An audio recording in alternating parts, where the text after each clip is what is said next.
संत Johan अध्याय 5 पद संख्या 17 से 30 में यीशु ख्रीस्त यहूदियों के साथ चर्चा की तह पर है।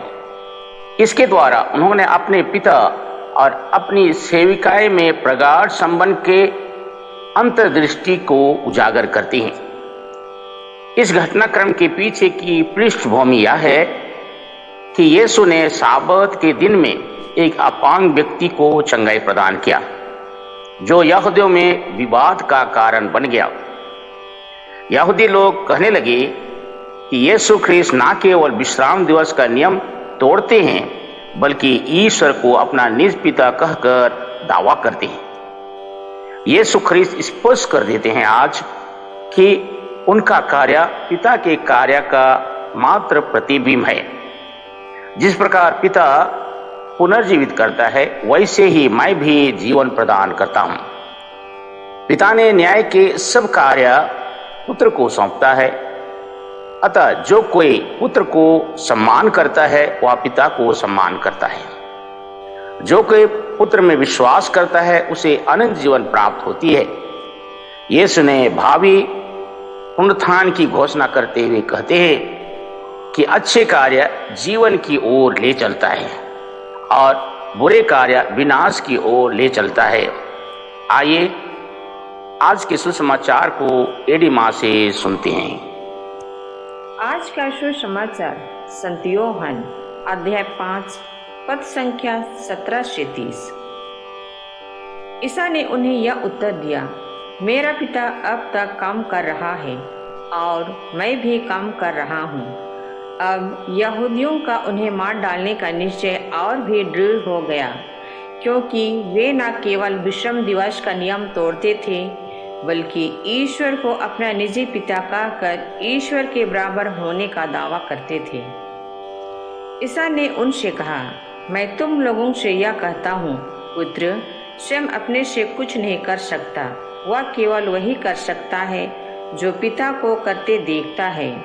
जो कुछ पिता करता है वह पुत्र भी करता है, क्योंकि पिता पुत्र को प्यार करता है और वह स्वयं जो कुछ करता है उसे पुत्र को दिखाता है। वह उसे और महान कार्य दिखाएगा, जिन्हें देखकर तुम लोग अचंभे में पड़ जाओगे।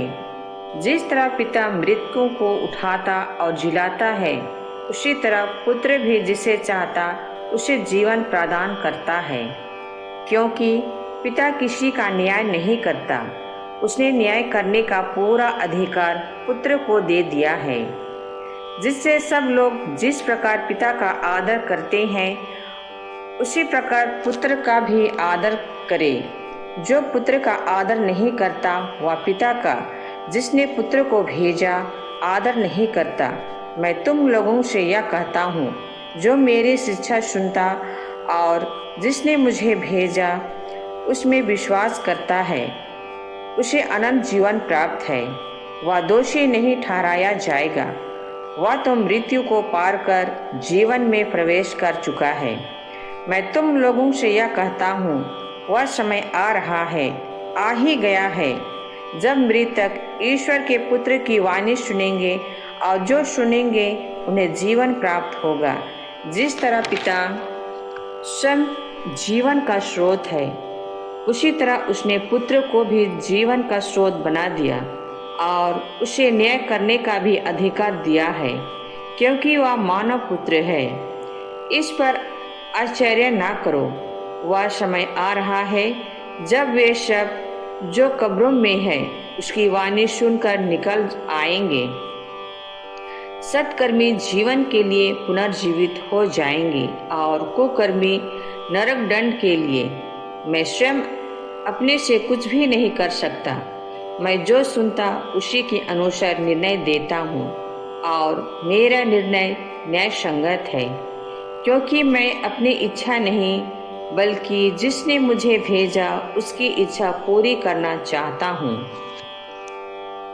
आज का दिव्यवाणी मुझे, मेरे बच्चे और मेरे परिवार को आशीर्वाद से भर दे। आमीन।